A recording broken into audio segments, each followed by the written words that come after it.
Well, everyone, the iPhone 12 Pro is an amazing iPhone. I actually like this iPhone for the most part, although I had some issues with it. So let's go and see how this iPhone holds up in the later part of 2023. Now, some things of this iPhone have changed this year, which is pretty crazy. We did end up getting the successor kind of in the way, the iPhone 15 Pro. We also got the next major version of iOS on this phone as well, which is really cool. So let's get into it. The exterior, the body of this phone still looks almost identically the same. You're still getting that 6.1 inch Super Retina Extra OLED display on this thing, and it looks pretty good. I've been saying it for a while now, but I think Apple, did a really good job with this type of panel. And I still think for the most part, it's still a very, very good, panel for the most part. There's not really a lot to complain about from that specific perspective. You're getting the lightning port at the bottom, which is super cool. You're getting, the notch, which is all right. On the back, you're getting that standard, you're getting that frosted glass back, which is amazing. I love having that type of capability, and having that frosted glass back is really, really cool. Like I said before, having this type of capability is so awesome, and this kind of stuff I love more than anything.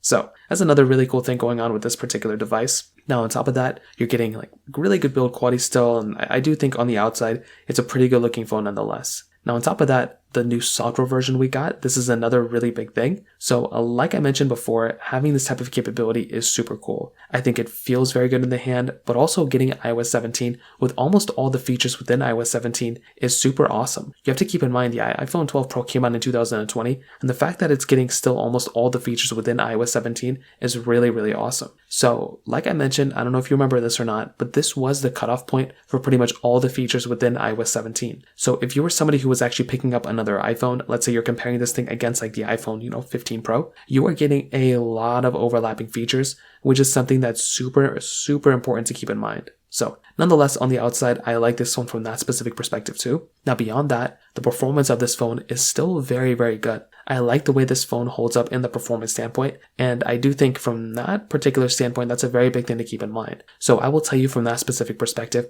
the Apple A14 Bionic chip inside of this thing is still very good, and having 6GB of RAM is still a very, very nice thing to have. I love having this type, this amount of RAM on this type of device, because you're still getting a device that still holds up very, very well from that particular perspective, which is really cool. So I will tell you, from my personal opinion, there's a lot to still like about this phone. My only issue, my only gripe with this phone that I had, even years ago, was basically the battery health degradation. I have no idea why this iPhone that I had that much battery degradation for such a short period of time. It still really doesn't even make that much sense to me. I wish Apple did a little bit of a better job from that specific perspective, but what are we going to do? There's not much we can really do about it. I will tell you, from everything kind of, corresponding, from everything kind of, configured, the iPhone 12 Pro is still a decent iPhone to pick up. Would it be the first iPhone I'd recommend buying? To be honest, probably not. I think the iPhone 13 Pro would be the first one. I think that one would make a little bit more sense to purchase. I think the 15 Pro is obviously the best one. The 14 Pro is really good too. But the 12 Pro sits in the middle ground, and I think,